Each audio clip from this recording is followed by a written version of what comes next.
Welcome, learners, to another deep dive. Today, we're doing something a little different, really unique, actually. Usually, we tackle dense research papers, maybe complex reports. But today, our source material is, well, it's a book that uses some pretty unexpected teachers to figure out persuasion. I'm talking about cats, our feline friends. We're taking a deep dive into Jay Heinrichs' book, How to Argue with a Cat, A Human's Guide to the Art of Persuasion. It's insightful and honestly pretty funny, too. Now, I know what you might be thinking. Cats. Persuasion, aren't they just, cute, cuddly, maybe a bit demanding, little fur balls napping all day? Well, according to Heinrichs, they are actually some of the world's absolute top negotiators. They've got this cunning charm, this innate grasp of psychology, masters of the dark art of persuasion, as he puts it. And the core idea is, well, it sounds simple, but it's deep. If you can figure out how to persuade a cat, you can persuade pretty much any human. Your friend, partner, boss, even a teenager, for crying out loud. Yeah, and what's really fascinating here, and what we'll really unpack today, is how the author connects these everyday cat things. The headbutts, the purrs, the strategic naps, to the ancient art of rhetoric. We're talking serious stuff, like the Greeks taught it, even Aristotle. It's not just cute, it's a brilliant framework. And this deep dive, I think, it's going to shine a light on something crucial, logic alone. It often just doesn't work, not most of the time anyway. Instead, we'll see how things like emotions, identity, social dynamics, these are way more powerful. We're going to pull out specific examples right from the book, show you exactly how these cat insights become practical tools. Stuff you can use, like tomorrow. Get ready for some real aha moments. Cats are, surprisingly, very wise. Okay, let's start at the foundation then. The book makes a really big deal about the difference between an argument and a fight. What is that difference, according to a cat? Right. The book lays it out crystal clear. And it's something we humans, well, we often get wrong. In a fight, you're trying to win, to dominate. Someone ends up the loser, right? Yeah. But in an argument, you're trying to win over the other creature. You're aiming for a solution, a choice that makes both sides feel okay, maybe even happy. A cat just gets this instinctively. And there are those great examples like Jay's cat, Killick, the one who gently claws his leg. That's not a fight, is it? No, not at all. That little claw tap, it's an argument. Killick's saying, hey, pay attention, food, play, love. It's a request. And the book shows the resolution. Jay doesn't swat him. He picks him up, offers his shoulder, and they end up looking out the window, spotting sparrows. Right, so Killick gets the view, the attention. Exactly. And Jay. He gets out of doing a chore he didn't want to do anyway. Both win. It's that mutual advantageous choice. So how do we translate that cat logic into our human world when we disagree or need something? Well, it points straight to what Aristotle called deliberative argument. The core idea is you propose a choice, some future action. But, and this is the key bit, you have to show how that choice benefits your audience, explicitly. Think about wanting to go to a concert, but your partner's wiped out, tired. Yeah, it happens all the time. So instead of whining, or maybe making them feel guilty, you offer a different choice, like, hey, we could invite the Smiths over. Knowing, maybe, your partner finds the Smiths a little dull. Ah, okay. I see where you're going. Suddenly, the concert looks like the better option for them, the more appealing, the advantageous one. You framed it so they choose what you wanted, but feel like it's their win. That makes perfect sense. Frame the choice so your preference is their advantage. Which leads us to this idea of agreeability. Cats seem to nail this. How? Yeah, this is where cats are often smarter than us, frankly. When humans disagree, what do? We often try to prove the other person wrong, make them admit defeat. Guilty as charged. Cats, though, they just focus on getting what they want, and they do it by being agreeable. The book talks about Charlie, the cat. Natalie complains about cat hair on her new dress. What does Charlie do? Does he argue? Hiss. Nope. Just blinks, stretches, maybe purrs a bit. He basically lets the stupidity of her question, from his point of view, just slide right off him. And Natalie, she ends up solving her own problem, grabs a lint roller. Charlie stays put, gets what he wanted, zero confrontation, just by being completely unthreatening, agreeable. Wow. So avoid the fight, let them find the solution that works for you. It sounds a bit like that yes and thing from improv comedy. Build on it, don't block it. Exactly like that. Or, since we lack those charmingly disarming tales. True. The book suggests using a small dose of flattery, like the teenager caught eating cookies, tells her dad, cool shoes. Right. It might not get her off the hook completely. But it shifts the mood, makes her seem more agreeable, less defiant, opens the door for maybe a better outcome. The big takeaway, this sort of purring theme through these early chapters is, walk around as if the world adores you. The whole world becomes your lap. Go lie in it. I love that. It's about projecting this confident, non-confrontational charm. It's surprisingly effective. Okay, that distinction between fight and argument and the power of agreeability, that's huge. Now, here's a bit that really caught my eye. The book says humans argue like silly dogs, but we should argue like real predators, such as a cat. What does that mean? Sounds intense. It sounds intense, but it's really about focus and strategy, not aggression. The silly dog chases every distraction, barks a lot, maybe doesn't achieve much. Arguing like a cat, a predator, means laser focus, patience, and understanding the three basic goals of persuasion. Heinrichs ranks them easiest to hardest. First, change the mood. That's the easiest win. Second, change their mind. Harder.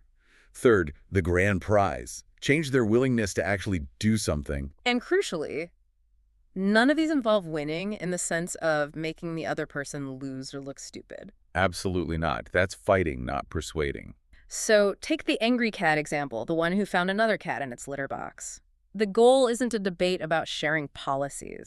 No. The immediate goal is just change the mood, get rid of the intruder cat, address the anger first. Makes sense. And this flows right into timing. Kairos, as the Greeks called it, the art of the perfect moment. The book has really practical advice here. Don't ask someone to cook while they're, like, scrubbing a toilet. Good rule for life. Or ask for a big favor when they're already mad about something else. And the golden rule, never, ever say, calm down. Oh yeah, never works, ever. Makes it worse usually. Always makes it worse. Ruins the Kairos completely. So practically speaking, for us humans, how do we use Kairos beyond, avoiding badly timed chore requests? Well, in a meeting, for instance, maybe don't jump in first. Speak last. Wait until people have vented, until they're actually ready to listen to you. Assess the room's energy. For cats, the book says you wait until the cat wants something, really wants it. Then you bargain. It comes down to those three words Heinrichs highlights. Wait for it, let the desire build, or the anger fade. Timing is everything. And Kairos isn't just when, it's also where and how. The medium matters. The book contrasts proposing marriage while rock climbing versus over dinner. Right. Setting and method are crucial. A picture, great for character, quick emotion. Text, good for logic, details. But for real connection, for deep emotion, for building relationships. Touch, taste, smell, the senses are key. That's why a proposal generally works better when you're there, right next to them. Not over text, please. Nobody do that. Definitely not. And the rock climbing. Funny, but as the book says, their focus is probably on not falling, not eternal love, right that second. Optimize the environment. Okay, this all builds towards trust, loyalty. What the book calls ethos, drawing from Aristotle again. How do cats help us build our ethos, our perceived character? Ethos is basically how trustworthy and credible you seem. The book boils it down to three things: caring, craft, and cause. Caring is showing you genuinely have their interests at heart. You understand their needs. Craft is practical wisdom, knowing your stuff, being competent, knowing what to do. And cause is about standing for something bigger, aligning with your audience's values, shared purpose. And the cat examples, again, they just make these abstract ideas so concrete. They really do. For caring, the book jokes that a truly caring human, in a cat's eyes, has no one else in their life. You drop everything for lap time. Sounds about right for cat owners. For craft, a good cat person knows the exact right spot to scratch that particular cat, delivers food reliably, demonstrates competence in cat things, and cause. Cats see right through fake causes. Unless it's about genuinely good things, reliable food, warm laps, safety, they aren't fooled by empty virtue signaling. Whereas humans, we can be fooled sometimes. We can. That's the sobering lesson, maybe. We can fake caring, craft, cause with other humans, at least for a while. But a cat, they'll see right through you pretty fast if you're not genuinely a good cat person. It really underscores the need for authenticity to build real, lasting ethos. That's a fantastic point, authenticity over appearance. Okay, let's switch to logic. Seems less feline, maybe? But the book says cats are surprisingly logical. How? Well, they're reasonable. They need a reason to do something, usually. This brings in the enthymeme, like a little logical punch, proof, then conclusion. But the clever part of an enthymeme is that a key assumption is often left unstated. The audience fills it in, which makes it feel like their conclusion, much more persuasive. Okay, so for a cat, I smell tuna on the counter. Proof. Therefore, I should jump on the counter. Conclusion. The unstated bit is tuna is delicious and I want it. Exactly. Or for humans, I heard there will be Morris dancers. Proof. Therefore, I don't want to go to the Renaissance Fair. Conclusion. The unstated bit being Morris dancers are annoying. Right. Or whatever shared negative association exists. Mm. The book argues that understanding enthymemes, how to use them, how to spot them, is key to seeing if someone's making sense, or just blowing smoke, or subtly manipulating you with hidden premises. Speaking of manipulation, how do cats help us spot logical fallacies and those tricky facade words? Facade words are those vague terms. Something's going on, or using they vaguely. They say you shouldn't. Ah, the mysterious they. Exactly. The book advises. Channel your inner cat. Demand specifics. What exactly do you mean? Who is they? Cats don't deal in ambiguity. A toy is a toy. They want concrete reality. They aren't easily fooled by vague language. And the actual fallacies, errors in reasoning, like the hasty generalization. Oh yeah, that's a big one. Making huge assumptions from tiny samples. The book mentions a female cat hissing at all women just because she disliked one other female cat. Humans do that too, unfortunately. All the time. Judging whole groups by one bad example. Ironically, cats are prone to fallacies they like. If breakfast arrives at 4 a.m. once, they might generalize that into breakfast is always at 4 a.m. Their desired outcome becomes the rule. And the post hoc fallacy, coincidence isn't cause. After this, therefore because of this. Classic. The cat jumps on a bookshelf, dinner arrives soon after, pure coincidence. But the cat thinks, aha, bookshelf jumping brings dinner. Or the superstitious baseball player with the lucky underwear. Exactly. Seeing causation where there's only correlation, a very common human and apparently feline trap. And the absolute worst argument, according to Aristotle and demonstrated by cats. That's argument by the stick, or the cat version, argument by the claw. It's not persuasion, it's just a fight. Real argument aims for a willing choice, freely made, not forced by threats or violence. Even hissing, the book says, is this fallacy. It shuts down conversation through force. Biting is a last resort. A chomp ruins the conversation. Powerful line. It really is. It ends persuasion and starts coercion. Okay, let's move beyond words. Cats are masters of nonverbal communication. How does the book suggest we talk with our body like they do? Oh, hugely important. Posture, gestures, eyes. Good posture. Think of a cat's dignified stance, signals confidence, respectability. The book has that great trick. Imagine a heavy iron ball at your waist. Keeps you grounded, still, projecting calm authority. And gestures, since we lack tails. We use our hands and arms. Crossed arms can look defensive, but open hands, palms slightly up. That signals trust, openness, like a cat's confident, upright tail. And the eyes, Cicero called them the window to the soul. The book suggests things like subtly shifting gaze between someone's eyes to show really deep listening, or using your eyes to convey emotion, widening for curiosity, softening for empathy, like a cat's pupils reacting. But the ultimate cat nonverbal trick, the silent meow, what on earth is that? Ah, the SM.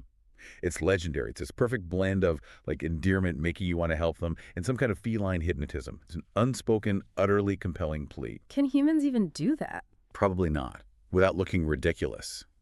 But the lesson is powerful. Eloquent silence and a pathetic expression can persuade more than a shout. It's about conveying vulnerability and need effectively, sometimes without saying anything. So we've learned about argument versus fight, agreeability, timing, ethos, logic, body language. After all that, how do we finally get someone to actually do what we want? Cat style. The big secret. Make them feel like they have the power, like they made the choice. You frame choices carefully, or you make them the hero of their own story, like hiding food for the cat. They feel like they hunted it, they earned it, makes it more satisfying. Liking points in a video game, you earned them. Exactly. It taps into that sense of agency and accomplishment. That's key for motivation. Which brings us to Aristotle's tools for action. The lure and the ramp. Let's start at the lure. The lure is all about sparking desire. But here's the clever part. It doesn't have to be desire for the specific thing you want them to do. Just activating desire, any desire, makes people more receptive. Like the realtor baking bread. Yeah. You don't suddenly want to eat the house. Hopefully not. But feeling hungry, feeling that sensory pleasure, makes you feel generally more positive, more open to the idea of buying. It gets the yes circuits firing. Or recalling a happy memory before making a suggestion. Clever. And the ramp. Perfect for the cat carrier problem. Absolutely brilliant. Instead of shoving the cat in, which is a fight, you create a ramp, a trail of tiny treats, maybe chicken pieces, leading up a board right into the carrier. Each trait is an itty-bitty action. Easy, low risk. The carrier just becomes the end of this easy, rewarding path, not a scary leap. So for humans, break down big, scary tasks into small, manageable steps. Precisely. Gradual exercise, small diet changes, turning a huge job search into just a series of easy informational interviews. You don't ask for the job yet, just for information. Less intimidating. The book nails it. Turn a leap into a ramp. Make the difficult seem easy, even natural. Wow, what an absolutely fantastic deep dive. The world of feline rhetoric is surprisingly profound. From how they argue, or rather don't fight, to their timing, their decorum, getting us to do things, cats really are persuasion gurus. Yeah, this deep dive really shows that just by watching these small, persuasive creatures, as Yeah. the book calls them, we can learn so much about navigating our own complex human world Mm. with more grace, more strategy, maybe even more humor. It's not just about, getting your way. It's about understanding communication, influence, and actually building better connections. So, for you, the listener, what's the takeaway? Next time you're in a disagreement or you need to convince someone, pause for a second. Think. What would the cat do? Right. As the book says, small, persuasive creatures rule the world. Maybe think about what small cat-like step you can take today to nudge things toward a good thing in your own life.